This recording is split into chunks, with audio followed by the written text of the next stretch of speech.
السلام الله عليكم ورحمة الله تعالى وبركاته. داوديال ميل بقى joogtaan kusoo dhawaada channelka Barawani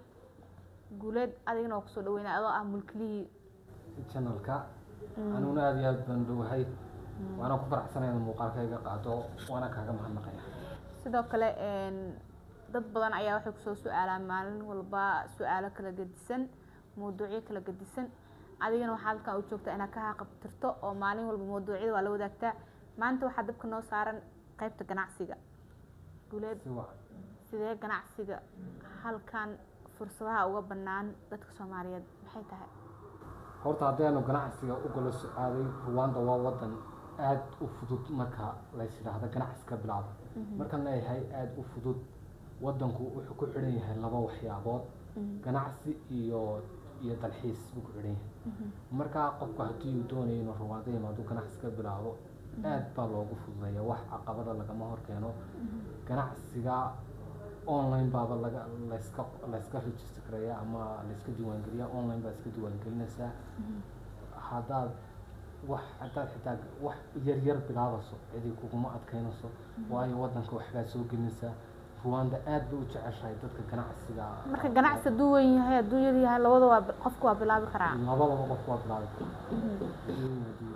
marka labadana wuxuu u mari karaa online-ka wadankana uu imaan karaa labadaba markuu wadanka yimaado online kaasuu marayaa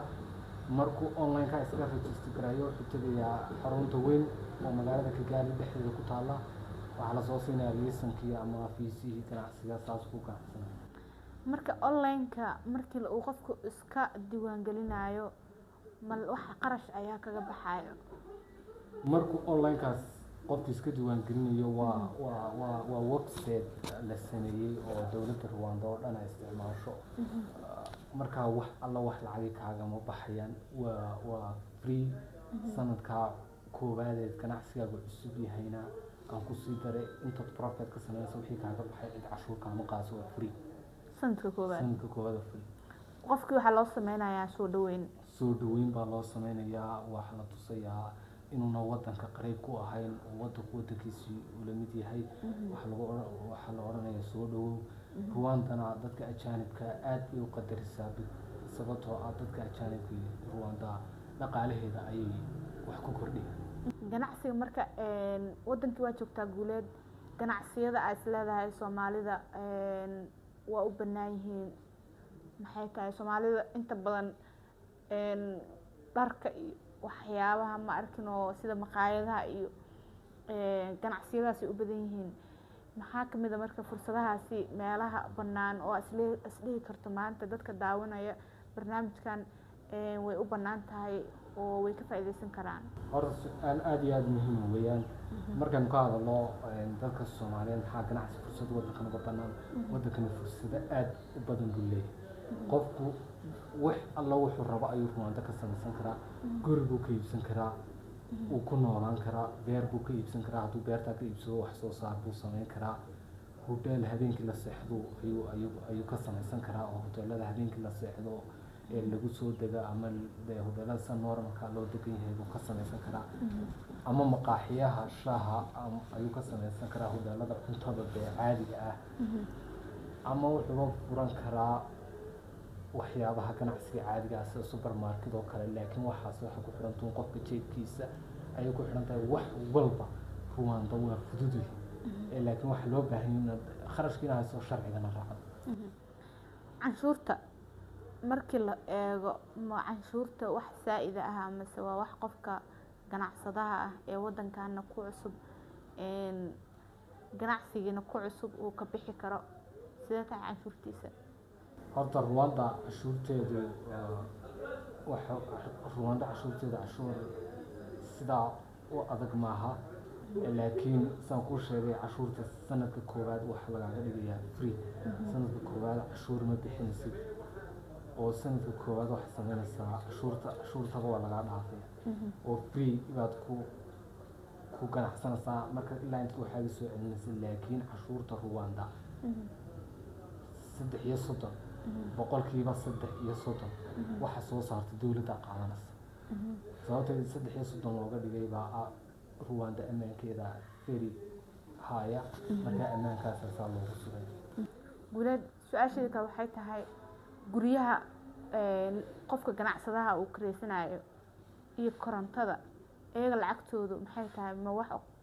qaali ahba ma dhexdhexaadba ma lowba maxay tahay horta wadankan marka laga hadlayo xagga korontada ama leyrka wadanka leyrkiisu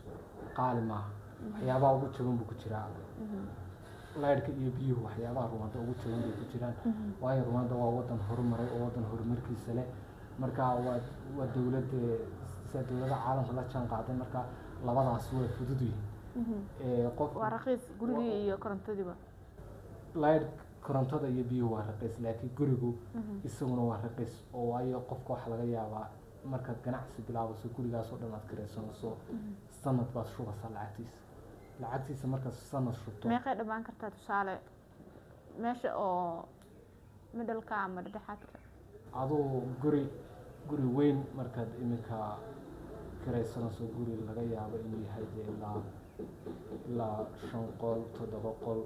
adoo waxay noqonaysaa sanad marka lacagtiisa shubeyso 1,000 meelaha $1,000 ummadda Soomaaliyeed ee ku daawanaysa jecel inay wadanka maal gashtaan ay ganacsi ka sameeyaan maxaad oran lahayd hal iyo labo والله waxaan oran lahaa ummadda Soomaaliyeed ee jecel inay wadanka ganacsi ka sameeyaan wadankani waa wadan dhismaya oo wadan hore u socda wadankani wuxuu hiigsanayaa inuu noqdo Singapore Africa marka wadankan halala jaan qaado hala yimaado wadanka waxyaabo badan baad ka faa'iideysaan marka waxaan leeyahay wadanka wadan aad u dhismayo wadan amaana weeyaan wadan aad waxaaga u baqaysan maaha marka wadanka waxaan leeyahay hala yimaado ganacsiga qofkii jecel inuu ganacsi furto waliba ganacsiyada waaweyn hadduu qofku ka aasaasayo shirkado kale inta shaqada shirka Soomaaliyeed guryaha dhista hadduu shirkad ka aasaasayo kale waa gacmo furan baa lagu soo dhaweeyay aad u mahadsantahay intaas ayuu ku dheeyahay wareysi ku saabsanaa ganacsiga oo saaxiibada guuleed ee ku xiran channelka Barawani ay soo weydiiyeen wixii kala su'aalaha qabtaana waa soo weydiin kartaan isaguna waxa uu diyaar u yahay idinka shaafiyo amaana Allah la socod wanaagsan